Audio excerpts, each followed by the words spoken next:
السلام عليكم، مرحبا بكم في قناتي. اليوم ان شاء الله نقدموا كيكه بواحد الصوص كتجي زوينه، صوص البرتقال كتجي زوينه، نتمنى تجربوها.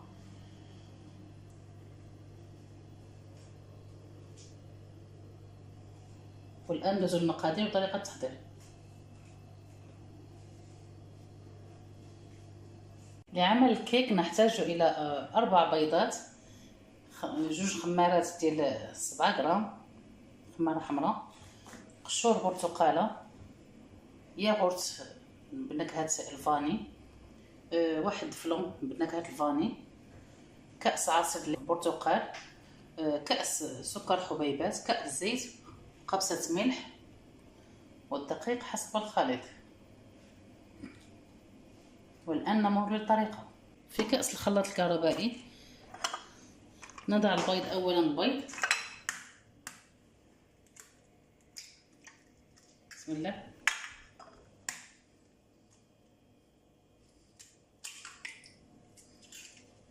نضع السكر حبيبات كأس، وكأس الزيت، ونخلط جيدا. خلطنا المكونات جيدا. بعد ما خلطناهم جيدا، والآن نضيف كأس برتقال وقبصة ملح وياغورت بنكهة الفاني،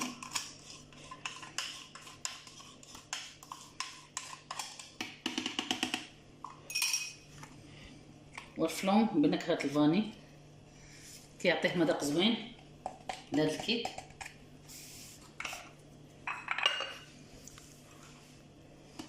وقشور برتقاله، ونخلط جيدا. في إناء نفرغ الخليط ونضيف الدقيق بسم الله على دفعات بسم الله، ونخلط بالخلاط اليدوي.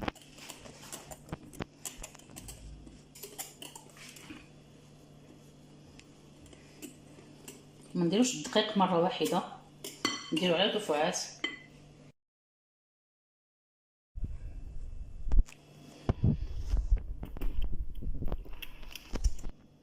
ثم نضيف الخميره، 2 أكياس من خميره الحلويات بوزن 7 غرام.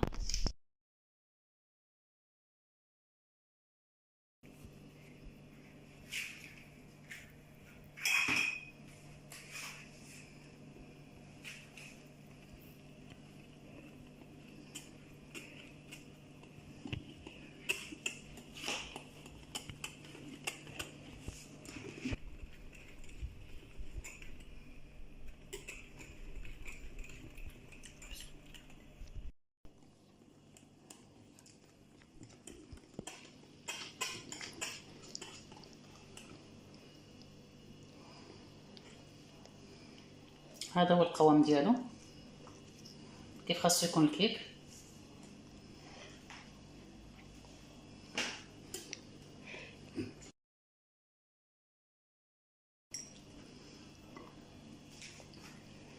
كيك كيجي رائع ورطب وهشيش، غير جربوه. باش عبرنا في الاول 3 كؤوس ديال الدقيق في مول ديال الكيك، دهناه بالزبده ورشينا بالطحين دقيق. والان غنصبوا الخليط. حاولوا تهزوا يديكم الفوق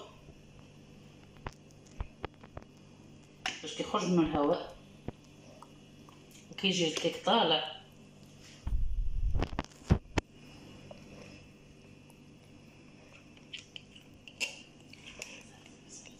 والان غندخلوه للفران. الفرن من التحت يطيب، من التحت حتى يطلع، حتى يطيب، وعاد ديروه من الفوق، عاد شعلوه من الفوق حتى يتحمر. وحاولوا ما تحلوش الفران باش ما يهبطش الكيك. من الاسباب باش كيطيح الكيك كتحلوا الباب الفران. من بعد ما يطيب الكيك ونتلاقاو ان شاء الله. لعمل الصوص بالبرتقال نحتاج الى كأس من عصير البرتقال اللي صفيناه باش نحيدو منه داك الحبيبات، وملعقه كبيره سكر حبيبات، وملعقه كبيره كريم باتيسير. واللي بغا يدير النشا يدير ملعقه كبيره من النشا. نبقاو نحركو على نار مهيله حتى عقدنا الخليط. ها هو الكيك ديالنا بعد ما برد كيجي طالع وعالي وهشيشه وزوينه.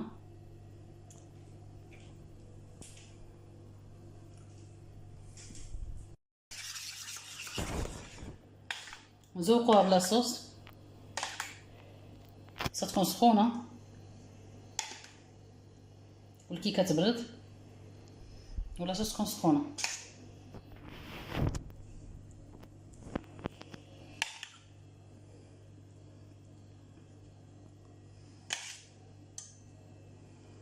نذوقوها باش ما نقيسو. اللوز، الكاوكاو، جوز الهند،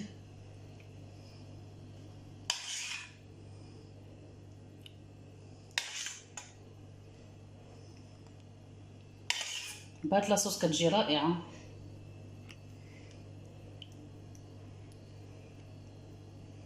جربوها وردوا لي الخبر.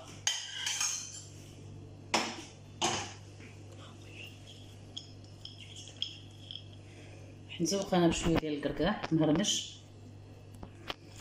نتوما زوقوها باش ما اللي عندكم.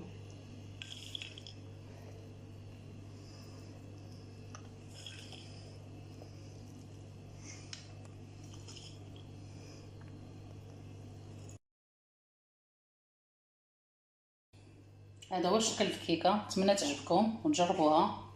الا عجبتكم الوصفه ديروا لايك وديروا اعجاب. بالصحه والراحه.